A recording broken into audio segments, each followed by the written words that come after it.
Good evening, everyone. My name is Marion, and I'm part of the programs team at Hornsby Library. Hornsby Council recognises the traditional owners of the lands of Hornsby Shire, the Darug and Guringai peoples, and pays respect to their ancestors and elders, past and present, and to their heritage. We acknowledge and uphold their intrinsic connections and continuing relationships to country. This evening, we're excited to be joined by author of Two Mums and a Dad, Toby Roberts. Toby has worked as a lawyer, banker, speechwriter, and even a session singer in roles that have taken him around the world. He's written articles for major Australian broadsheets and written a number of short stories, which have been published in magazines, converted into podcasts, and broadcast on radio. Toby grew up in Beecroft with his mother and her female partner, and Two Mums and a Dad is his first book. If anyone has questions for Toby throughout the talk tonight, you can type them in the Q&A box on the bottom of your Zoom screen. We will have time at the end of the session for Toby to answer them. I hope you'll all join me in giving a warm welcome to Toby, who is going to start by telling us a bit more about the book. Thanks, Marianne. So I'll give an overview of the book and then you and I can get into a bit of a Q&A one-on-one before going to Q&A from people joining us. So Two Mums and a Dad is a book about my teenage years growing up with a lesbian mum and her partner in the 80s in Beecroft, which for those of you joining from further afield is in the northern suburbs of Sydney. And at that time, that part of Sydney was conservative, full of retirees, quite religious. So to give you a sense of the atmosphere, the most exciting resident at that time in Beecroft was Alan Seal, an elderly man who made a living talking about aphids and other garden pests on his radio program. So pretty dull. But despite that stifling atmosphere, or maybe because of it, my mum and dad had quite a wild and loose household with plenty of parties and impromptu concerts. And most scandalous of all, my mum had female living lovers. Eventually, one of those side relationships became more serious. My mum left my dad and moved in with her new partner, Caro. So my siblings and I moved into a new house just down the road, still in Beecroft, because that's the perfect place to come out as gay. At the same time, I was starting high school at a very proper Anglican college on the North Shore, and the book is about me trying to navigate high school and adolescence and deal with neighbours who were clearly really confused in between them attending church services and tuning into Alan Seal's gardening show. They were getting to know Mum and Caro and gradually realising that the pictures of nude women in our house were perhaps about more than just a love of art. So it was a confronting time for me. I was a nerdy little violinist, already a target for mockery, and my unusual family life just made life that bit trickier at that point in time when kids really want to fit in rather than stick out. In terms of what readers can expect to take away from the book, first, you're supposed to have a laugh at my expense. And feel that sense of relief that comes from knowing that even if your life is a bit crap, at least it's better than mine. And if you like embarrassing life stories along the lines of David Sedaris, then there should be something in it for you. I'd also hope that readers take away the deeper message that over time bravery and decency will win admirers and supporters in unusual places. My childhood showed me that people can surprise you. By being more accepting and generous than you might give them credit for. My neighbours, my schoolmates, my girlfriends, they all came to love Mum and be very supportive and protective of her. And whole communities can come around to new perspectives quite quickly. And I think that's a hopeful message about change and acceptance. But I guess that makes the book sound earnest and weighty when it's neither of those things, really. First and foremost, it's supposed to be a bit of fun. It's supposed to entertain. I wrote with two objectives in mind and kept those twin peaks in view the whole time I was writing. It should be funny or it should be weird. Ideally, it should be both. So in any given chapter, if I've made you laugh or weirded you out, then mission accomplished. So that's my overview. Back to you, Marion. Thank you, Toby. That was great. I think for anyone who hasn't had a chance to read the book yet, or even for those of us who have, that's a great kind of encapsulation of the story. So I've got a few questions for you, and I thought we might start out by talking a little bit about your process in writing the book. And the first thing that comes to mind is what inspired you to write a memoir about your adolescence? Okay, yeah, look, I never set out to write the book that I've ended up with. I first was just writing my memories down in an effort to record them before I forgot them. And that's many years ago. So it's been a process of just layering up those memories um, and bouncing them off siblings to get more detail um, and just regarding that, I guess, as a block of source material that I would turn into something at some point, but never really knew what hook or thread would be used to pull it all together into something cohesive. And eventually it struck me that it was actually my mother's story that was far more interesting than mine. And once I got that as the foundation, it was the family life around her, the book came together quite quickly. Um, I certainly wasn't motivated by malice. Some people have said I didn't set out to alienate my friends and family. That just happened naturally. Well, I'm sure your friends and family would be glad to hear that wasn't That wasn't was the the intention intention. behind it. And actually, a question I did have that I'll jump to is, like you said, the book is so much about you, but it is so much about the rest of your family and also many of your high school friends. Yeah. What was the reaction from friends and family, I guess, both about the book when they found out you were writing it, but then also once they got to read it? Yeah, it was really awkward. I just hoped to slip it out and never have any conversations. But the publisher said, no, no, no, Toby, you've got to go and get their sign off. So, um, and then the reactions were so different. Like my mum, who I thought was the hero of the story, was quite hurt by some of the things I'd said in it. I remember on one occasion her saying, well, you made me out to be a good time girl, which made it sound like I depicted her as a prostitute or something. But I didn't expect that reaction from her, but she ended up being incredibly supportive and has been a great partner in this process. But at first, she was, I guess, because it is a pretty intimate examination of her life, so I can understand that. Mm. And my dad, who certainly in the early part of the book is depicted as a bit of an ogre when I was really frightened of him as a child, I thought would have the most explosive reaction to it. So I was kind of hiding behind the couch for a couple of weeks waiting for the detonation. But he um, he was surprisingly mild. He kind of said that it was a clear-eyed memoir, and he was relatively relaxed about it. And um, you know, I guess the funniest part of that was one of the many allegations in the book was that he was more comfortable with dogs than he was with people. Mm. Um, and he said when he read it, the only bit he wanted to change was a bit about one of the dogs. He said, "Look, I trained that dog. I need you to change that to say that I trained the dog." So nothing about being a drunken lunatic. Just change the bit about the dog. So completely unreadable. Like the reactions from family were unexpected. I guess was the short summary, and friends were, pretty similar. Varied reactions, but generally everyone got on board after a while. That's great. I imagine it would have been a bit of a shock for, I guess, particularly your parents when you first told them, but nice to hear that everyone kind of got on board. Yeah. Um, so there's a line in the book which I really loved, and you sort of touched on a moment ago, and it talked about family stories where you say that I could no longer distinguish between my memory of us and the children I'm told we were. That's something that I feel like I really resonated with. I have memories from my childhood that I'm not sure if are things that actually happened or if are things that people told me about. Um, and I wonder when starting to write down your memories, what was that process like of bringing together your own memories with family stories, with things from your siblings and family photographs, and how did you tackle bringing that all together? It's a fascinating process, isn't it? The the layering of memory over time, Mm. particularly from the early ages. And for me, with older siblings, I had um, I had the luxury of being able to bounce ideas off them of what I thought I'd remembered very clearly, only to find that some of that was flawed. Mm. So that was fascinating because I guess as older kids, their memories of that time were probably more certain than mine. Though all of us are kind of fallible.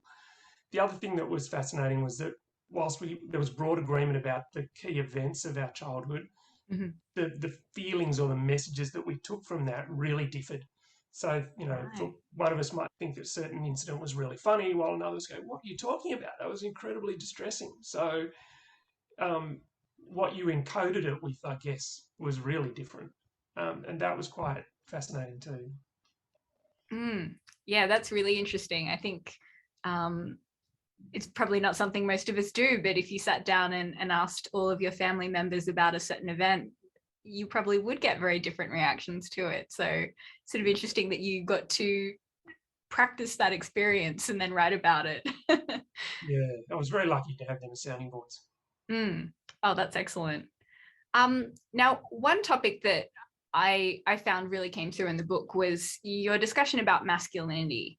And I wondered if that was something, again, that you went into the book thinking that it would be about an exploration of masculinity and what that was like growing up, or was that something that kind of came by surprise as you started writing? A little of both. I think the the weight of it, it definitely became a bigger topic than I'd intended it to at the start. I always knew that there was real comedic potential from being totally honest about my failure to live up to the masculine ideal. Mm. Because let's face it, I'm a nerd, and the harder I tried to run away from that, the more obvious it was that I wasn't a.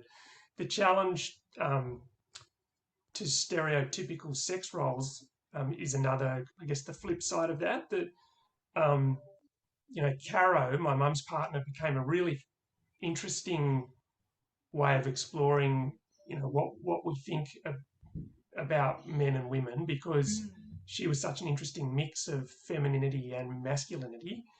In that she was pretty and she was neat and well presented. She was nurturing and kind, but she was also just a phenomenal sportswoman who flogged me at tennis, and she was stronger than me, and she drove like a racing car driver. And so all of these things as a teenager that I'd sort of expected to understand about the role of men and women was being challenged right from the get-go. And Mm. so that was obviously a key part of the story. Um, what I didn't expect to grow over time was some of the darker aspects of masculinity as I was remembering things from my teen years and the things I'd done with my friends, like the drinking and the violence and the bullying and the car crashes and the attitude to girls and all of those things, which are hopefully getting better, but are probably still an issue. And Mm. if you're being honest about teenage boys, you've got to lay that out. I suppose in the process of doing that, it went to some darker places than I'd intended. Mm. Yeah, it's interesting that you mentioned that the car crashes, and I know for me that the chapter called Cars was one that was kind of took me by surprise, and I really had to sort of stop and pause a little bit after reading that one. Um, and the book is so many things, like you were saying in your introduction. It is funny, and you do kind of have a bit of a laugh at your expense, and there is a lot of heartfelt moments, but there are these sometimes dark moments sort of interspersed. And I wonder how you found a balance between all those things while you were writing. Yeah, I was asked something similar at my book launch a few months ago, and yeah, I guess I touch on some serious subjects because you can't avoid the destructive side of adolescence, as we were saying earlier, whether it be carnage on roads or social cruelty. I think I dance away from those things pretty quickly. I don't want to dwell on Mm. them. It is a light read. Um, that said, my favourite comedy has a strong undercurrent of sadness to it, or failure to it, I guess, to be more precise.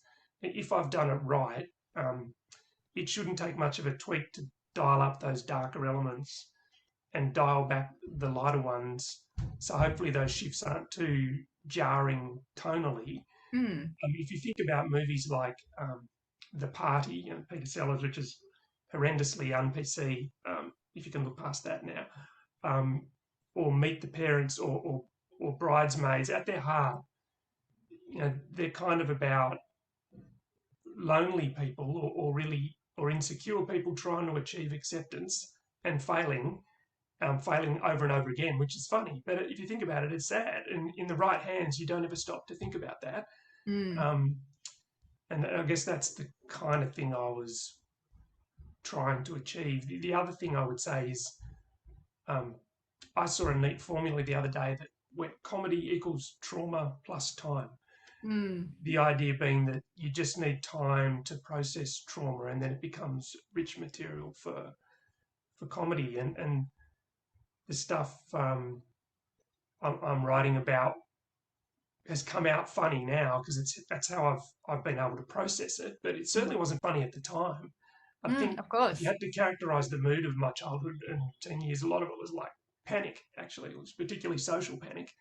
Um, and it's only later that you can stop and say, "Wow, that's actually really funny."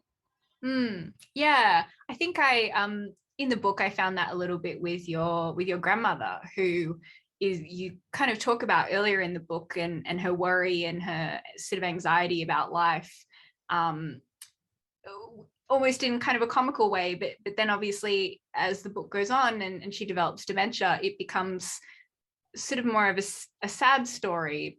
And I think it's an experience that a lot of people will have had with a grandparent.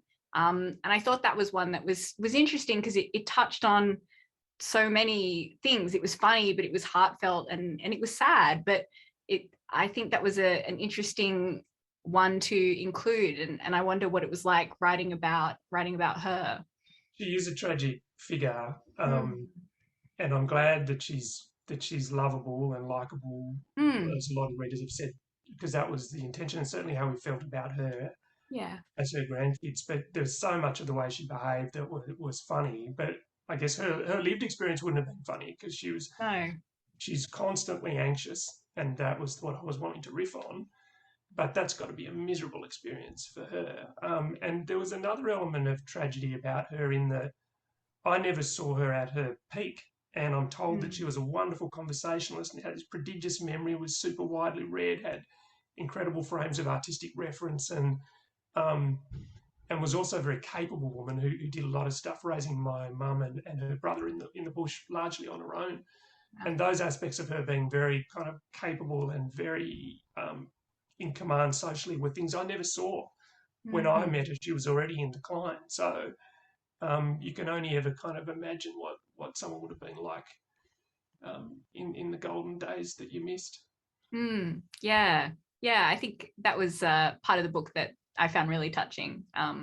And I know that you wrote an article for Sunday Life where I think you talk about her a little bit more in there and the type of woman that she was. And yeah, you had another quote in there about your mum, which I really loved in that same article, where you said, "Mum is a terrific example of living with integrity, even if it makes others uncomfortable." I really like that because I think, living with integrity is something we all try and do, but I know for me at least, it's something I feel like I don't always achieve. Um, and so even though I guess a lot has changed probably since your mum first came out, for the LGBTQ plus community, what do you think people can still take away or learn from your mum's story? Yeah, it's a good question because it was so focused on her the sexuality component, but I think there's a broader lesson there.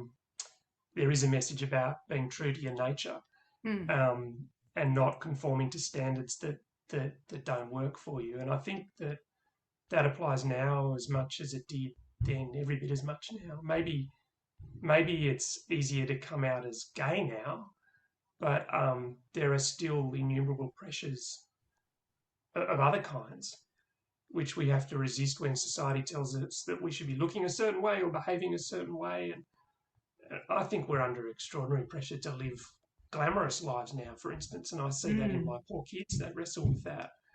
Um, so anything that inspires us to resist that weight of expectation, I think, is a good thing, and Mum's example probably does that. Mm. Yeah, that's very true, actually. And I think it's interesting what you said about the pressures of kind of having integrity these days. And I think particularly for adolescents, which is obviously what so much of the book is about, integrity Yeah, is so important, but also something that most of us as adolescents hardest to come fail. by. Yeah, Yeah. totally. Yeah, totally. No chance of achieving it. So That's it. yeah. I'm sure she was a very very good example to your high school friends of integrity. Yes, exactly. Even if Mhm. it took us years to kind of enact those lessons. Yeah, even if they didn't all appreciate it at the time, which That's it. no teenagers do really. Exactly right. Yeah. Wonderful. Um, Now, I had a question that was just a bit outside the book for a minute, which was, did you have a favorite childhood book growing up, and what did it mean to you? I think Fantastic Mr. Fox by Hmm. Roald Dahl was the first book that I'd read to myself, and then once I got into the groove of it, read to myself multiple times. Always perched on a little heating vent in a central heating system of my first house, and I think the excitement of being able to get through a book on my own was blended with the excitement of the story itself, which is such a ripping yarn. Mm, Um, it's a great and book. and I think it really probably had me hooked on books for life. Mm, And I see the same wonder in my kids with his storytelling and some of the movie adaptations that there definitely was some magic there, which is surviving down the decades, which is lovely to see. yeah, I think Roald Dahl is definitely a magical one for a lot of people. And it's amazing that you can still remember reading it over the heating Yeah, grade. I think that tells of a good book. yeah, that's it. Yeah, the time and place you were there. Well, I guess moving from books onto music. Music plays a huge role in Two Mums and a Dad. And Toby is now kindly going to talk us through some of the music that inspired the book. So we're going to have a few clips as well, but I'll pass over to you, Toby, to start us off. Yeah, thank you. And you're absolutely right. It was music was such a huge part of my childhood, and we were a musical family who all played instruments and often played together if we weren't playing in orchestras elsewhere. Mum played a lot of classical music in the house, but also jazz and pop and wackier stuff like this first tune.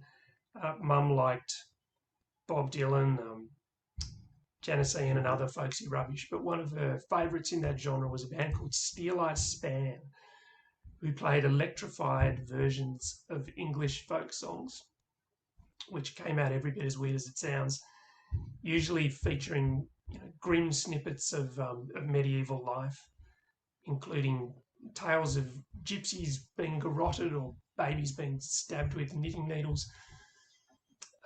And we all sang along to these happily without ever really thinking about the lyrics at all. Um, and this cheery little number, which Marion hopefully has queued up, is about a king who was forced to eat his horses and his dogs. Let never a man a wooing when that lacketh thing is free. A store of gold, an open heart, and full of charity. And this was seen of King Henry, though he lay quite alone. For he's taken into a haunted hall, 7 miles from the town. Yeah, time hasn't been kind to it. Wasn't good back then. No better now.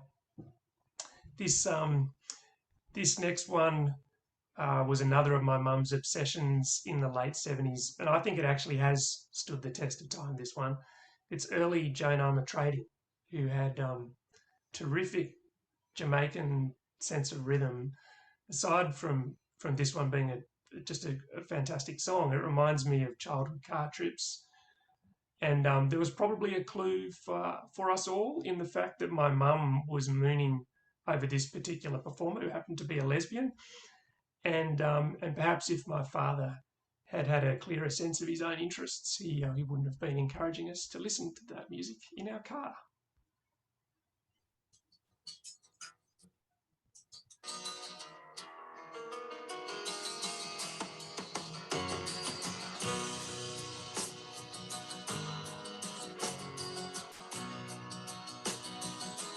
Oh, the feeling when you're reeling. You step like you're thinking you're number one. Down a zero with a word leaving.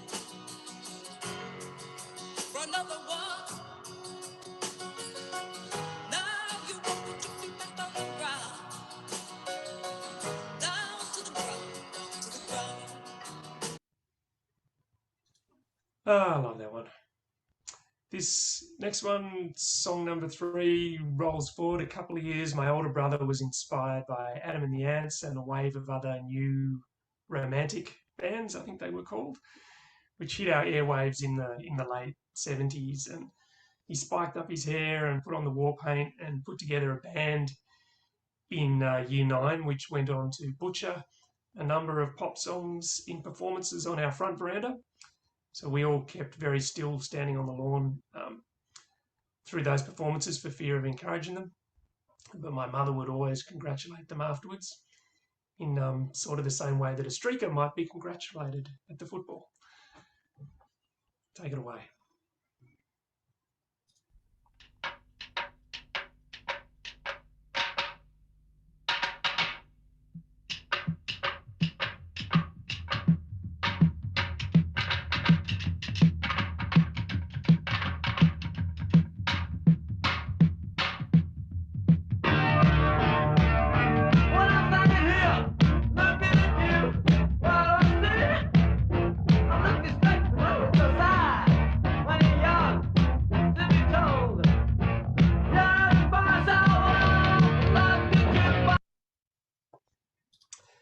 Yeah, that one hasn't aged well either, has it?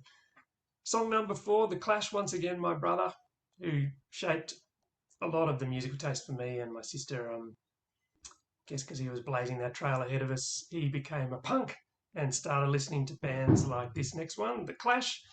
I thought he and his friends were so edgy and exciting, and I saw nothing incongruous about the fit of the punk movement with their North Shore lives. Unlike their London counterparts, I think the most difficult thing my brother faced was being made to mow the lawn. So I think it was hard to stay angry in Beecroft. The local residents were all too polite or deaf. But nevertheless, he played this song relentlessly. Take it away.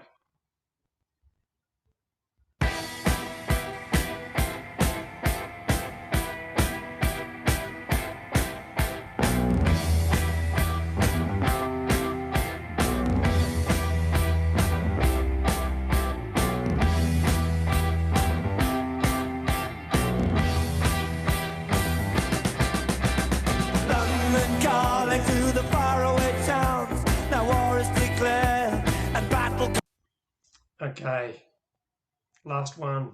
A few years later, I discovered AC/DC. And by my late teens, I'd grown a sort of a lank, greasy bum head of hair in honour of Malcolm Young, and I'd learnt some basic AC/DC riffs on my nylon string acoustic guitar, so it didn't come out sounding quite the same. And I convinced myself that I was a hard man walking the mean streets of Epping at the time, which were populated mainly by accountants. So this was the soundtrack to that period of my teenage youth.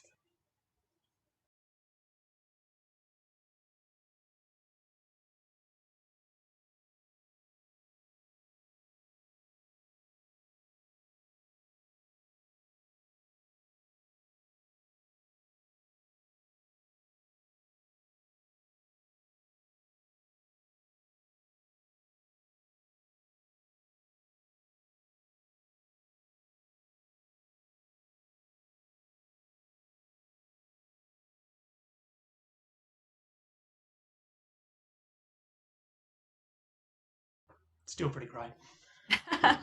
Yes, I mean, some of those definitely still hold up, I think. But others not. Some bits about your brother's band were some of my favorite parts of the book, or parts that made me laugh out loud. I think a lot of us probably experienced having a sibling or a friend who was in a band that was, maybe not the best.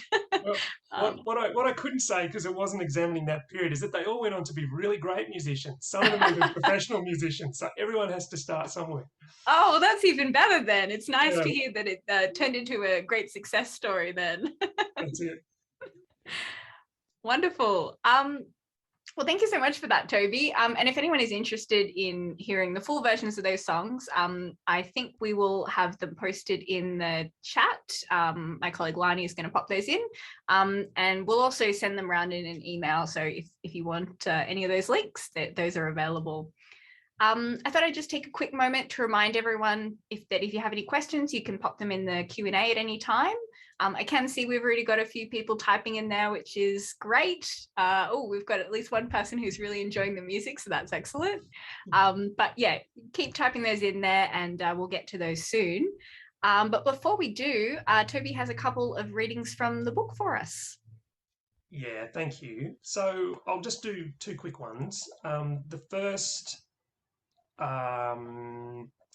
is one about the first open conversation between me and my friends about mum's sexuality. And at this point, I'm in about year 8, year 9, and the two friends are called Rick and Nate.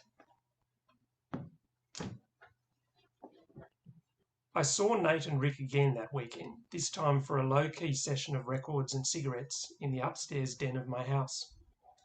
Nate had brought a litre of milk and gave it to Mum on the way in. "See," she said, turning to me, "Dad is so thoughtful." I didn't have the heart to tell her that it was probably stolen. Upstairs, the three of us talked about the difference in mood between the old house and the new.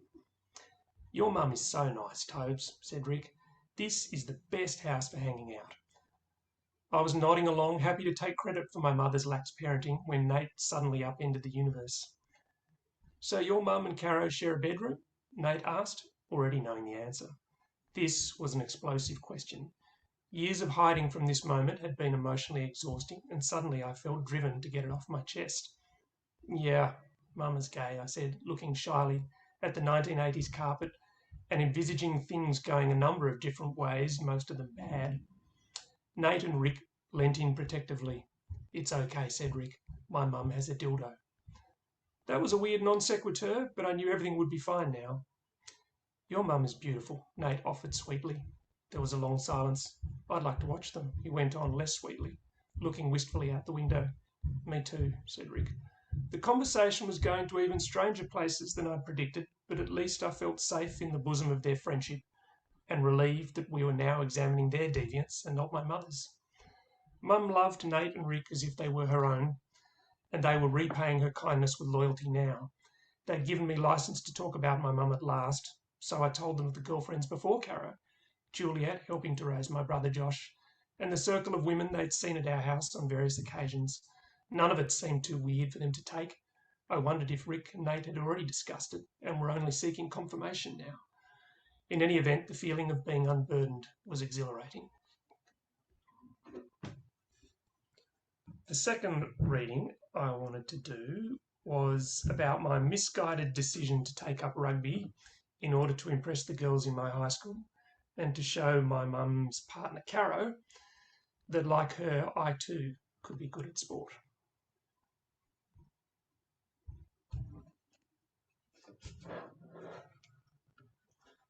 It was clear to me that larger boys were getting more attention from girls, and unfortunately I still looked like a librarian. Insecurity about my shape was a complex issue. Beyond the need to impress girls, I was searching for some way to assert my manliness at home, both in response to Caro's example and in an effort to prove to my father that I was no longer afraid of him. My neuroses were not helped by my peers, who shouted, "Robbo is a weed," whenever I walked across the quadrangle. So I redoubled my weights program and drank raw egg and banana milkshakes twice a day. This strategy gave me gas, and also yielded 2 small lumps around the bicep, which looked like I'd just reacted badly to a hepatitis injection. I realised that I would have to do something else to prove my manliness. I decided to take up rugby. I signed up for the trials that autumn, and they put me through the usual drills. It quickly became evident to the selectors that I couldn't catch or pass and had no understanding of the rules, so I was duly placed in the 5th 15. This team was comprised of the finest minds in the school. There were Latin scholars, debating champions, prize-winning art students and drama stars. Unfortunately, none of us could play football. Had we been required to interpret Shakespeare for the opposition, there would have been no contest. But there wasn't much use in that when it came to taking up the middle. In my first training session, I was asked by the coach what I played. "The violin," I said. No, I mean whereabouts on the field," he said. After that, Coach Gray made the decisions for me. He was a scientist and a hopeless footballer too, but he knew enough about the sport to put people like me on the wing where I would never see the ball. Our glorious leader was Bob. a funny comedian who went on to write and star in a number of TV shows. He had legs that bowed out the wrong way and a complete disrespect for the college's sporting cult. One of the first drills for our backline involved moving the ball through the hands, followed by a chip and chase for the winger. The ball was meant to go from Julian, the chess champion, to Rob, the clown, on to William, the asthmatic, for a kick that I was to regather and place in the corner. We tripped, fumbled, collided and kicked the ball to people on different ovals until Coach Gray finally signalled for us to give up. We jogged back breathlessly to hear his assessment. Bob asked eagerly, "How'd you like that, Coach? Did it give you a stiffy?" "Well, no, Bob," Coach Gray replied in his steady way. "It didn't quite do that for me." Our first rugby game that weekend was against the King's School. The other side filed out to shake hands, and every one of them stood a foot taller than me. My resolution to stay out of harm's way was quickly broken when I had to catch the kick-off. The joy of taking the ball on the full was quickly moderated when 4 large boys jammed my head into the turf. Afterwards, William, a kind country boy, began explaining to me that I could actually kick the ball away to avoid that kind of relationship with forwards in the future. But he soon realised from the drool around my mouth guard that he had better start with basics, like my name and whereabouts. When I'd recovered a bit, I remember the most startling thing being the expressions on their faces. The opposition actually meant to do me harm, which came as quite a shock to someone who'd only thought to do this for fun. There was an air of panic that was primitive. Bodies slapped together and made an unexpected sound like raw steak being dropped on the floor. My senses were heightened. The taste of dried spit, dirt, scared BO smells and eucalyptus liniment. Trying to get into the spirit of things, I targeted one of the boys responsible for hurting me earlier and leapt up for a ball and all tackle. I ended up clinging to his front like a koala, and he continued running freely, ball in one hand, me in the other, while my teammate shouted, "Around the legs, Toby." So my vision of impressing people didn't really work out. Occasionally some female friends came along to watch me bounce off a tackle bag, or see me stand idly on the wing until some larger boy squashed me into the mud. As for Mum and Caro, they were so distressed at the prospect of me breaking my slender neck or my violin-playing fingers, they didn't watch at all. Thank you, Toby. That was great. As someone who actually does work in a library, I related a lot to your sections about sports. I think I was on a similarly terrible soccer team in high school. So, yes. Okay, well, we've finished our sort of formal part of the proceedings for tonight, and we'll be answering your questions in a few minutes. I can see we've already got quite a few questions coming in, but if you do want to add some more, please go ahead. In the meantime, though, I just wanted to take a second to let you know where you can get a copy of Toby's book. So Toby's book, Two Mums and a Dad, is available from our friends at Novella Fine Books in Wahroonga, if you'd like to pick up a copy there. We do also have copies available at the library as well. So it's another place to get it. All right. Well, let's have a look and see what we've got in here. So our first question is from Anonymous, and it's about Caro. So they ask, was your relationship with Caro really that bad? Or was it that she came along at the awkward time in your adolescence? And they added, it must have been difficult for both of you to navigate that relationship. It was, it really was. And I didn't mean to suggest, I feel sad that someone took away the message that it was a terrible relationship, because it wasn't. It was mixed. It certainly was strained at that point in my teens that I'm writing about. And I think, in part because she was expecting me to step up and be more responsible and contribute to things around the house. We'd had a free ride because my mum was so generous in nature, and she quite rightly was pulling us up for that, particularly me. And I resented that, but I look back now and I'm really grateful for it, that she helped make me a more responsible person. And I think the flip side about how hard it must have been for her, I mean, she said as much to me not so long ago, actually. We had a lovely conversation a couple of months ago, and we're going to catch up soon for lunch. So we still have a relationship. There's no real animosity there at all. A lot of love, in fact. But she said that at the time for her, she was younger than my mum, so she went from being a carefree single gal to being effectively a stepmom for 3 kids, and she was pretty young to be taking on those responsibilities, and it was really hard for her, and she admitted as much to me. Yeah, I imagine that would have been a huge change for her. And something I thought was really nice in the last chapter of the book, you talk about your younger brother Josh, who obviously had a quite different experience with Caro, and you mentioned there that they're still quite close, which is nice to hear. 100%. Yeah, I think for me, you would characterize it as sort of a son stepmother sort of relationship, whereas for my little brother Josh, it really was genuinely a second mum, and there was nothing complicated about the relationship. It was just loving from the get go, and as a result, they still have an incredibly strong relationship. It's really nice to see that continue.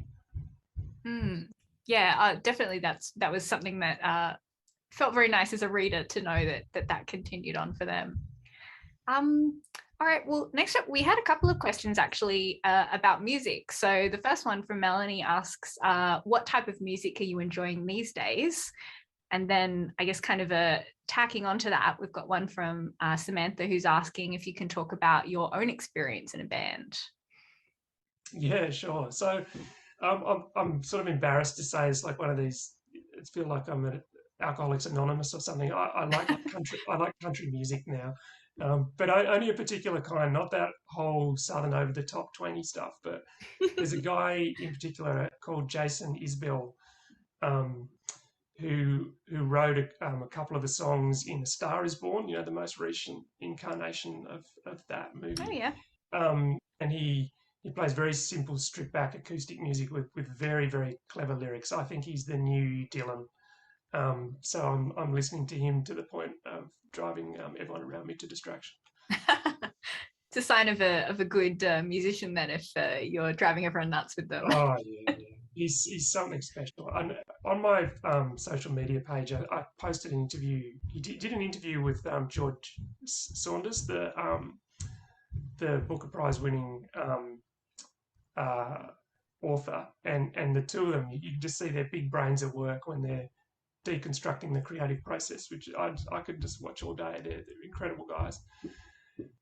The other question was about me playing in bands. Now I play in a country band at the moment, but have played in lots of different bands. And can't help it. I go through periods like the kids. When I first had my kids, they kind of knocked the rock and roll right out of me. But a few years later, it came back. So I can never hold it down for too long. No matter what else is going on in my life, I have to be writing music. So yeah, we have a band. I suppose I should plug it. A band called The Hides, Hides, who we're on Spotify and various other streaming things. If you're bored. Oh well, plug away. Yeah. We can if anyone wants to find their music, I'm sure we can include it in our email out to everyone later on, so we'll do that as well. All right, next up we have a question from Vernie. I apologize if I've said that incorrectly, but they've asked, how is your dad now in relation to your mum? Yeah, look, they still, I think there was a period where, look, I don't think relationships ever end well. Otherwise, they probably wouldn't end. I mean, maybe that's not true. Maybe some miraculous couples are able to do it in such a way that there are no scars. But one of the things I guess that Mum probably didn't handle that well was being completely upfront to Dad and what the separation meant. I think my dad came away with the feeling that there was some possibility of reconciliation for a few years. And as a result, it probably slowed down his ability to get on with his life. But he did, he fell in love again. And I think I mentioned that at the end of my book, and married a lovely Danish woman who's been terrific for him.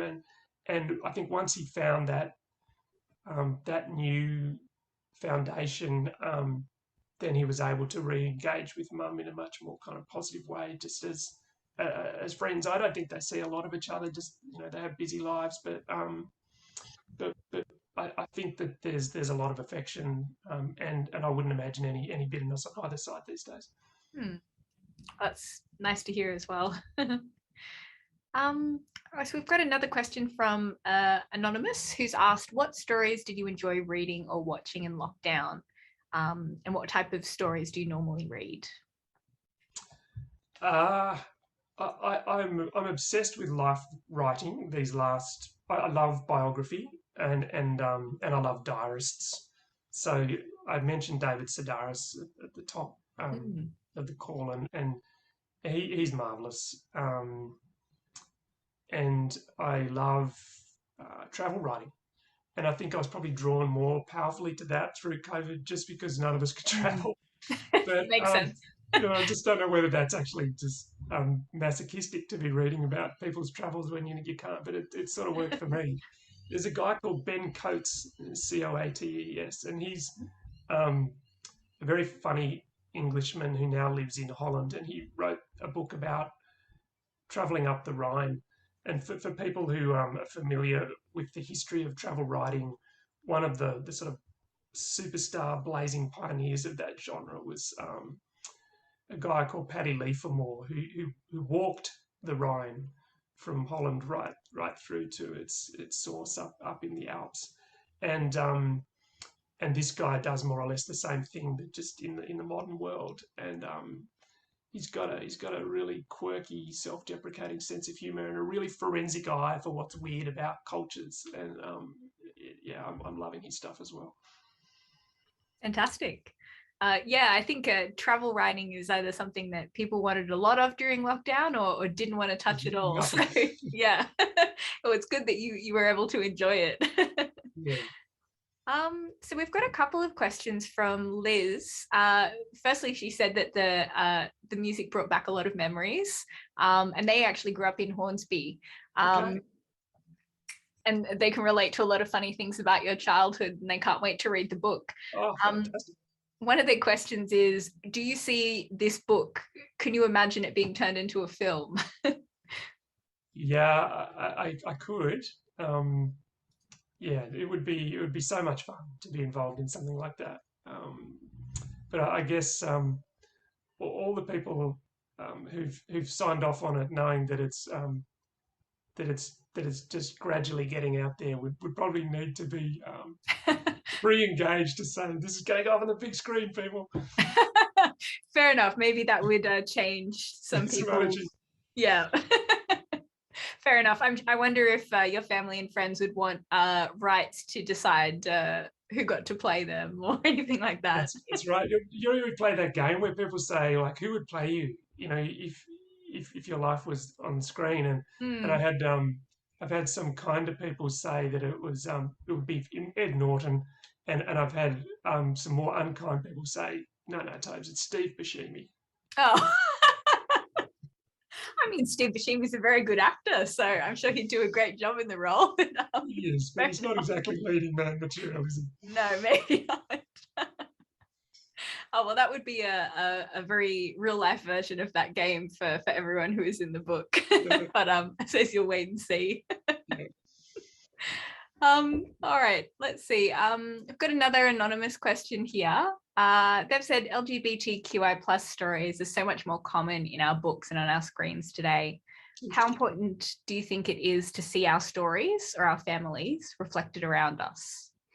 It is absolutely. Hmm. Yeah, look, and I'm on iView and SBS's streaming platform all the time, and they've got a whole heap of content devoted to that. So I can get, I guess, the misguided feeling that it's really prevalent when maybe, as this person asks, maybe it's not. I'm probably not in touch enough to make the call. It feels like it's getting better. Would be my sense. And I guess, yeah, we could always do with more. You're absolutely right. And look, I feel certainly my children, my youngest. I mean, she's just she's always pulling me up for applying blinkered, gendered views of things. So it definitely feels like that if we can't get it right, the next generation will. Yeah, absolutely. Sorry about that. My cat just tried to join us for a second there. Yeah, I think it's definitely, if you're seeking it, there's probably more out there for people to watch or read these days. But I think there's probably definitely still more to do to make sure that people are seeing their representation for all communities, really. Yeah, and look, I guess one of the things that I would say that I kind of touch on briefly in the book is that um, how we depict gay couples is, I mean, there's often the sensationalist, splashy element of it that's more attention grabbing or looks better on a screen, you know, like the Mm. Priscilla Queen of the Desert side of drag. I'm not saying that's necessarily gay, but that side of kind of queer or whatever. Um, and the same for Mardi Gras, where the floats were all about how extreme can you look, and I think that's great. It's a really fun night out Hmm.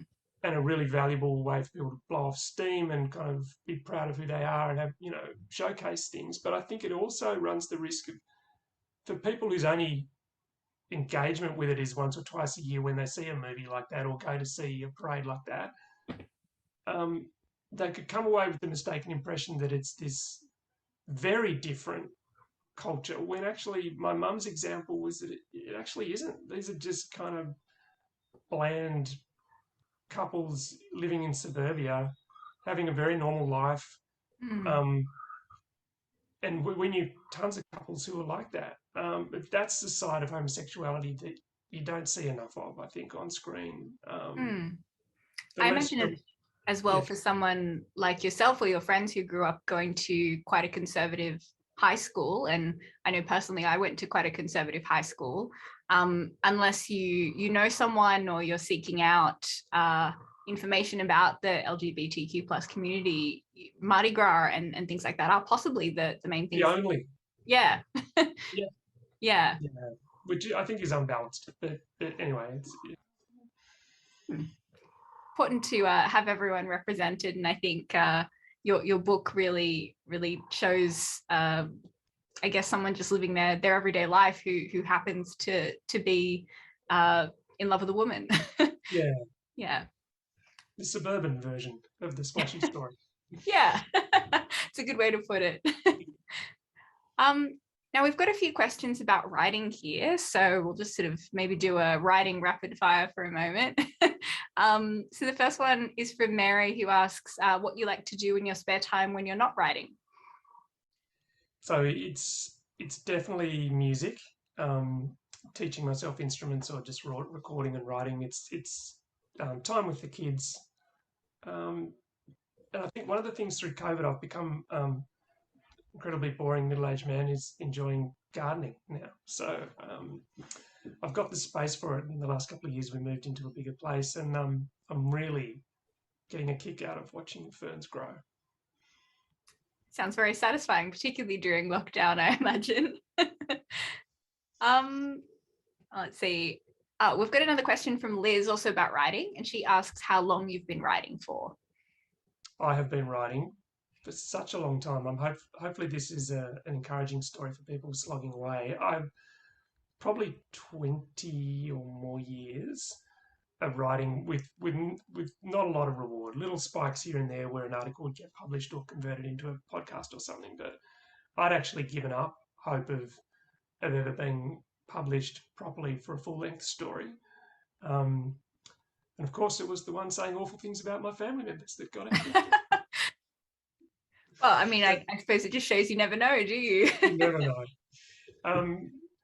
So yeah, I think you know you're a writer if you can't stop yourself writing, I think is the bottom line. And a bit like the music thing I was describing earlier, I'd gone through periods where I'd sworn I would never do it again. It brought me nothing but heartbreak.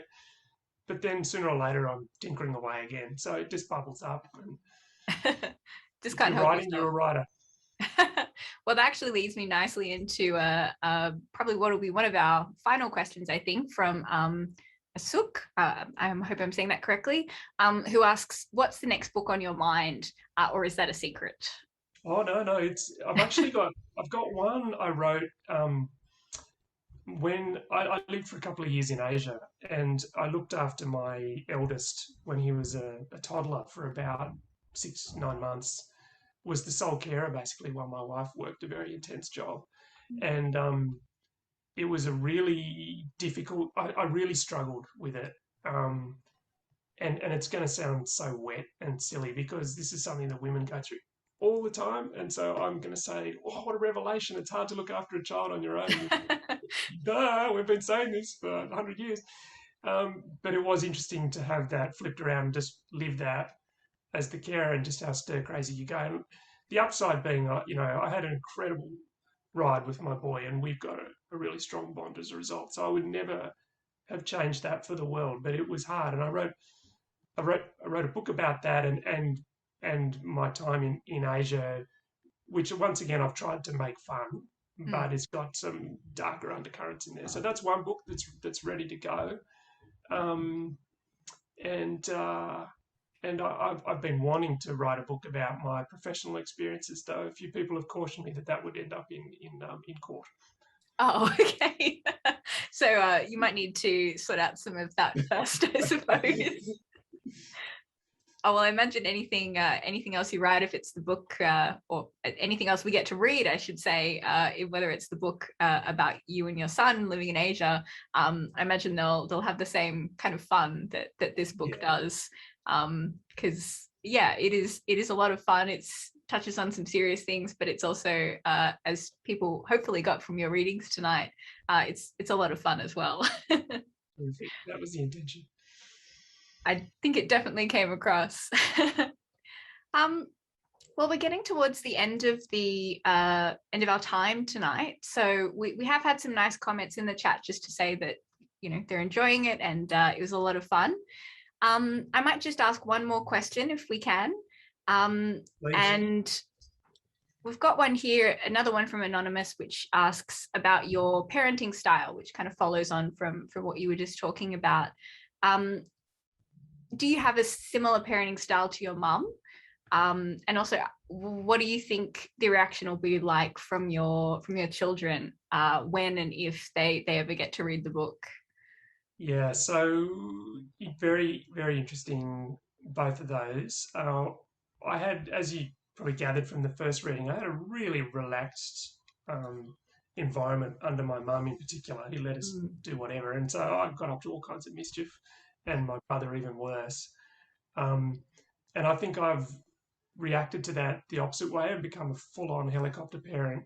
Right, okay. And, when it came to risk assessment for myself as a teenager, it just wasn't on the radar, whereas now I'm just so uptight about that, my poor kids.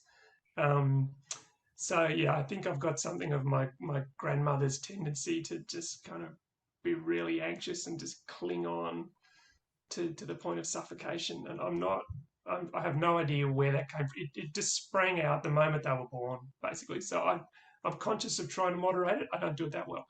As for them reading it, my boy, who's, he's a teenager now, and he delves into it all the time, and I'm continually wrenching it off him.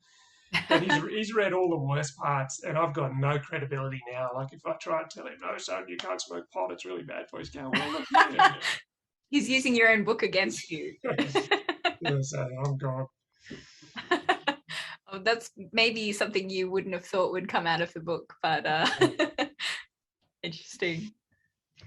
Okay, well, wow, we're already at the 7:30 mark. That's all gone very quickly.